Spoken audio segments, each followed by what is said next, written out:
Bismillahirrahmanirrahim. Assalamualaikum warahmatullahi wabarakatuh.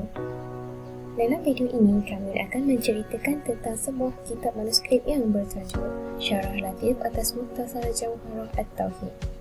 Sebelum itu, ingin kami perkenalkan ahli kumpulan kami yang terdiri daripada Nik Sahaini binti Nik Fauzi, Adibah binti Zakaria, Nur Syakirin binti Muhammad Sapuni, dan Nur Syafiqah binti Sami. Okay, baiklah. Yang pertama, kita akan mulakan dengan pengenalan kitab. Kitab ini bertajuk Syarah Latif atas Mukhtasar Jawharah At-Tauhid yang diambil dari Royal Asiatic Society's Digital Library pada bahagian koleksi manuskrip Melayu. Manuskrip ini adalah manuskrip Islamik yang ditulis oleh Syihabuddin bin Abdullah Muhammad Al-Jawi.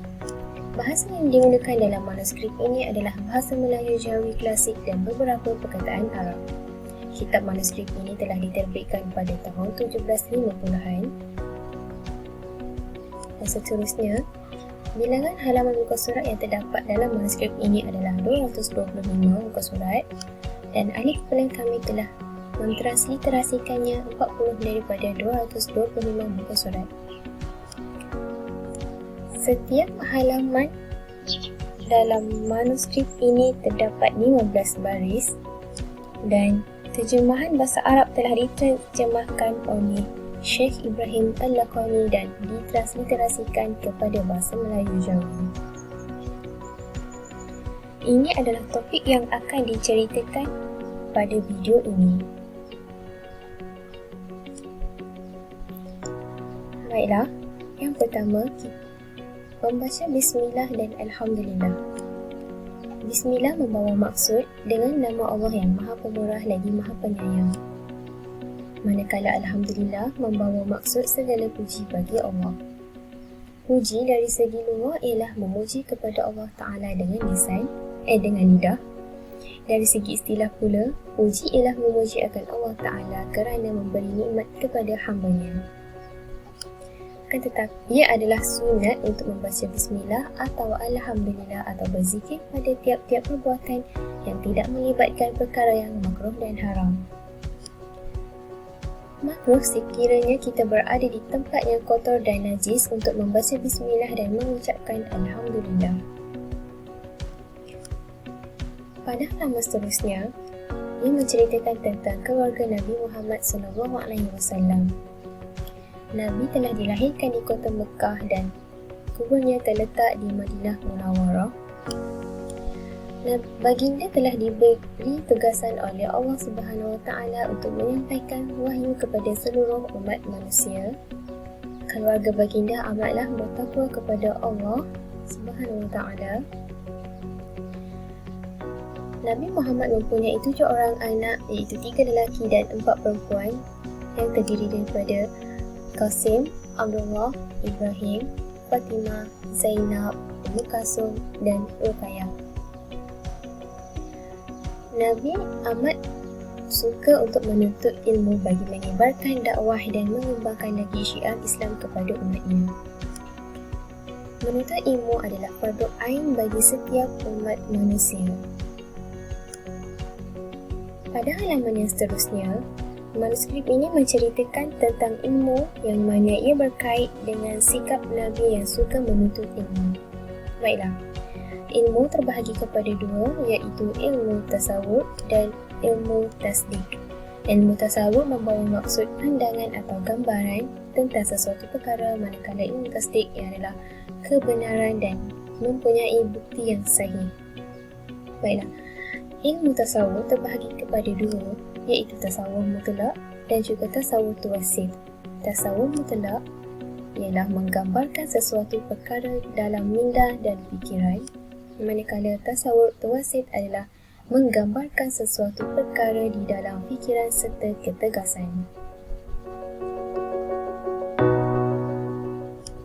Selain itu, berilmu, kita hendaklah berniat untuk menuntut ilmu ini kerana ilmu itu akan digunakan dan diamalkan. Hendaklah kita membaca risalah kitab dari halaman pertama hingga ke akhirnya. hendaklah kita mempunyai guru atau mursyid yang boleh memberi nasihat kepada anak muridnya. Hendaklah guru itu mengambil iktibar dari gurunya yang sahih pada sanadnya. Dan yang terakhir adalah hendaklah risalah kitab yang dibaca itu adalah risalah yang melengkapi segala ilmu.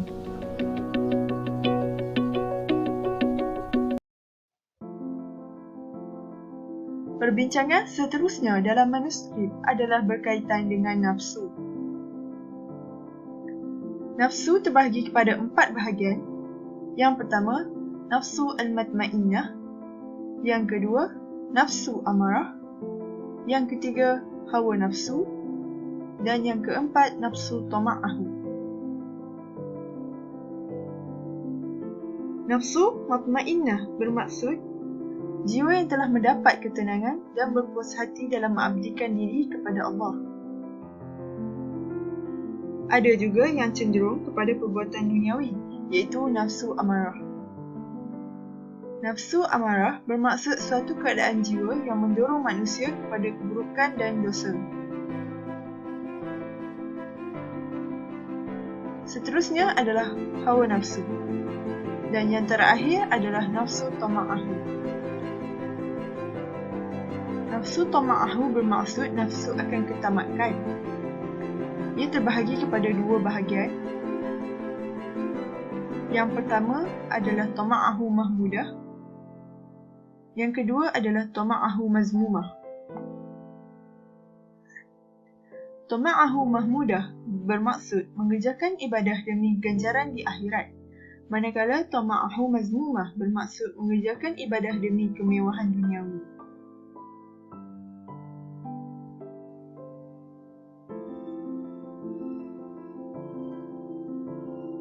Perbincangan yang seterusnya adalah berkaitan dengan ibadah.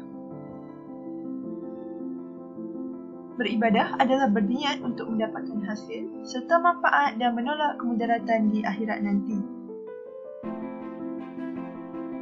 Dan juga tidak sempurna ibadah seseorang jika beribadah kepada Allah hanya kerana mengharapkan kemuliaan dunia. Tidak sah ibadat seseorang kepada Allah Subhanahu Wa Taala melainkan 2 perkara. Yang pertama, berniat untuk patuh kepada segala suruhan Allah, dan yang kedua, melainkan mendekatkan diri kepada Allah Subhanahu Wa Taala. Beribadah kerana mengharapkan kebaikan manusia sah secara zahirnya, tetapi di dalam hukum syar'i batinnya, ia tidak memberi sebarang manfaat dan faedah.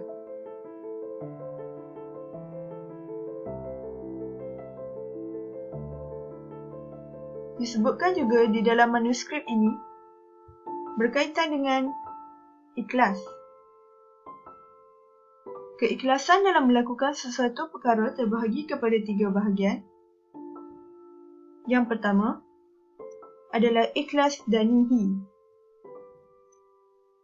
Ikhlas danihi ialah ikhlas yang paling rendah, iaitu seperti mengerjakan ibadah kepada Allah Subhanahu Wa Taala dengan berniatkan kemuliaan dunia dan akhirat.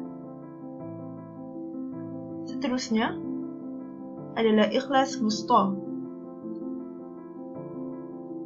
Ikhlas wusta adalah ikhlas yang berada di tengah-tengah, iaitu seperti mengerjakan ibadah kerana inginkan pahala akhirat dan menolak segala siksaan. Dan yang terakhir adalah ikhlas ulia. Ikhlas ulia adalah ikhlas yang paling teratas, iaitu seperti mengerjakan ibadah kerana kedekatan diri, cintanya kepada Allah untuk mendapatkan keredaan Allah Subhanahu Wa Taala.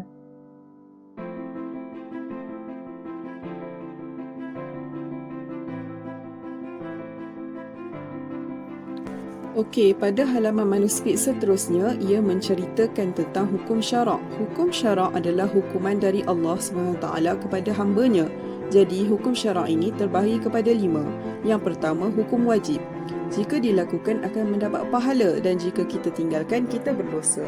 Contohnya, solat 5 waktu, puasa dan segala perintah Allah yang berupa fardu ain. Yang kedua, hukum haram. Jika kita tinggalkan, kita akan dapat pahala. Tetapi Jika kita melakukannya, kita akan berdosa. Contohnya macam minum arak, meninggalkan solat dan lain-lain. Yang ketiga pula adalah makruh. Makruh adalah suatu amalan apabila ditinggalkan mendapat pahala dan tidak berdosa jika melakukannya. Contohnya macam makan bawang atau petai sehingga boleh membusukkan mulut. Seterusnya hukum sunat. Dapat pahala jika kita melakukan perkara yang sunat dan tidak berdosa jika tinggalkan. Contohnya solat sunat hajat, bersugi dan sebagainya. Dan hukum syarak yang terakhir adalah harus. Harus pula jika kita mengerjakan atau meninggalkan tidak akan mendapat pahala dan tidak juga mendapat dosa.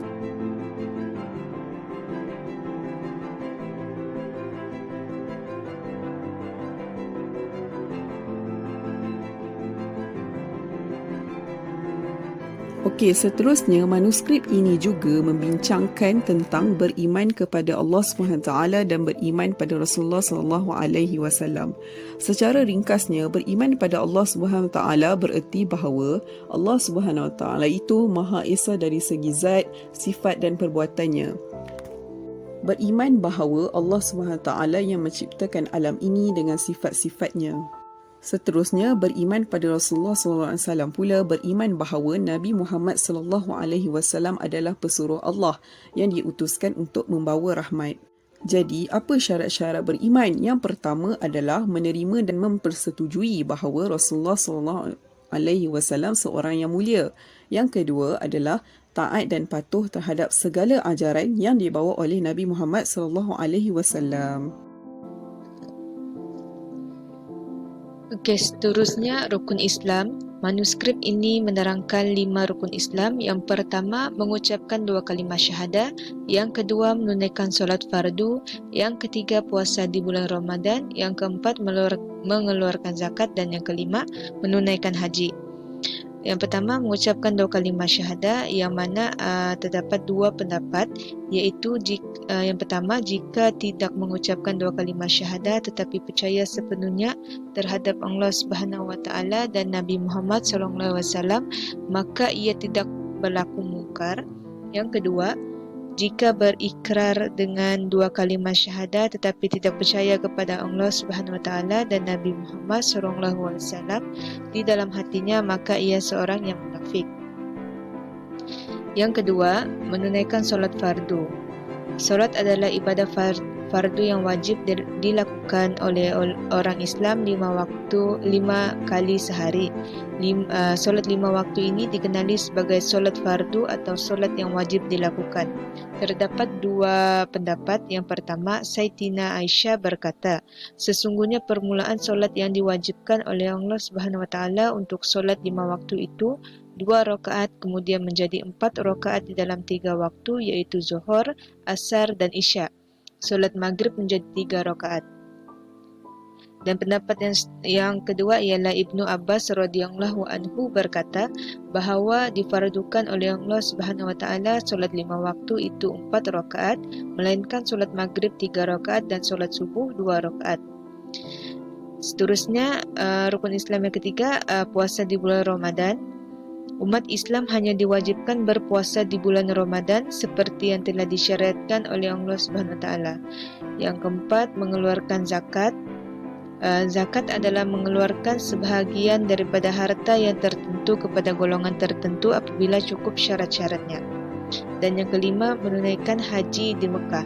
Umat Islam yang berkemampuan wajiblah ke atas mereka yang mengerjakan haji. Umat Islam harus mengerjakan rukun ini sekurang-kurangnya sekali dalam seumur hidup. Kemudian, manuskrip ini pula membicarakan tentang sifat Allah. Allah mempunyai 20 sifat wajib yang mesti diketahui oleh seorang Muslim. Sifat wajib yang 20 ini terbahagi kepada 4, iaitu sifat nafsiyah, sifat salbiyah, sifat ma'ani dan sifat ma'nawiyah. Yang pertama, sifat nafsiyah. Sifat nafsiyah merujuk kepada diri atau zat Allah. Sifat nafsiyah ada satu sahaja, iaitu sifat wujud, bererti ada. Wajib bagi orang yang baligh mengenal akan Allah dan Rasulullah. Seterusnya, sifat yang kedua adalah sifat salbiyah, yakni menafikan sifat-sifat yang tidak layak pada diri Allah. Sifat salbiyah ada 5. Yang pertama, qidam, bererti sedia ada. Yang awal dan tiada permulaan, Bermaksud bermustahil bagi Allah bermula dengan tidak ada. Dialah yang awal dan yang akhir. Yang kedua, sifat baqa' bererti kekal. Sifat baqa' menafikan bahawa Allah itu ada kesudahannya. Suatu yang ada kesudahannya adalah bersifat fana atau binasa. Mustahil bagi Allah bersifat dengan sifat fana. Yang ketiga adalah mukhalafatuhu lil hawadisi. Bererti Allah Ta'ala tidak sama dengan segala kejadian yang baru atau dengan segala makhluknya. Mustahil bagi Allah sama seperti makhluk, jirim atau jisim yang mempunyai pada 4 perkara. Yang pertama, baru, bersusun, bertempat dan arat, yakni sifat, bau, warna dan rasa. Seterusnya, qiyamuhu binafsihi, bermakna Allah berdiri dengan dirinya sendiri dan tidak berkehendak kepada zat yang lain. Yang terakhir, wahdaniyah, bererti esa ataupun tunggal. Sifat wahdaniyah menafikan bahawa ada yang lain yang sama seperti Allah. Allah SWT esa pada 3 perkara, iaitu zat, sifat dan perbuatan. Esa pada zat bererti zat Allah Ta'ala tidak tersusun daripada beberapa bahagian. Esa pada sifat pula adalah Allah SWT tidak mempunyai sifat yang serupa dengan makhluk. Dan esa pada perbuatan adalah segala perbuatan Allah Ta'ala bukan disebabkan oleh perbuatan makhluk. Okey, sifat ma'ani pula dapat dilihat oleh mata dan kesan-kesannya di alam ini dan dapat difikirkan dan diterima akal. Yang pertama, kudrah, berkuasa, iradah, berkehendak, ilmu, mengetahui, hayat, hidup, samak, mendengar, basar, melihat dan kalam, berkata-kata. Yang terakhir adalah sifat ma'nawiyah. Sifat ma'nawiyah adalah sifat yang menegaskan sifat-sifat ma'ani. Terdiri daripada yang pertama, kaunuhu qadiran, kaunuhu muridan, kaunuhu aliman, kaunuhu hayyan, kaunuhu sami'an, kaunuhu basiran dan kaunuhu mutakalliman. Dan huraian bagi sifat ma'nawiyah ini akan diterangkan lagi pada halaman yang seterusnya. Dan pengajaran yang kami dapat dari manuskrip ini ialah sebagai umat Islam hendaklah sentiasa mengucapkan Bismillahirrahmanirrahim sebelum melakukan sesuatu perkara dan mengucapkan Alhamdulillah setelah selesai melakukan sesuatu perkara agar perbuatan tersebut menjadi lebih berkat. Selain itu, kita haruslah mematuhi segala syarak yang telah disyariatkan sebagai garis panduan kepada umat Islam agar amalan kita tidak menjadi sia-sia. Dan yang terakhir, umat Islam juga hendaklah sentiasa mempelajari dan mengambil tahu tentang hukum sesuatu perkara supaya iman kita tidak terpesong dari ajaran Islam. Dan kesimpulan dari manuskrip ini ialah dapat mengetahui hukum dan maksud mengucapkan kalimah Bismillah dan Alhamdulillah dengan lebih jelas. Dari manuskrip ini juga dapat mengetahui hukum menuntut ilmu dan menerangkan lebih terperinci tentang ilmu. Dan agama Islam telah menerangkan dengan lebih jelas maksud dan hukum-hukum yang terdapat dalam manuskrip ini agar tidak terpesong iman dan akidah umat Islam. Hal ini juga dapat mengelakkan manusia daripada melakukan perkara yang sia-sia dan melakukan ibadah dengan lebih sempurna.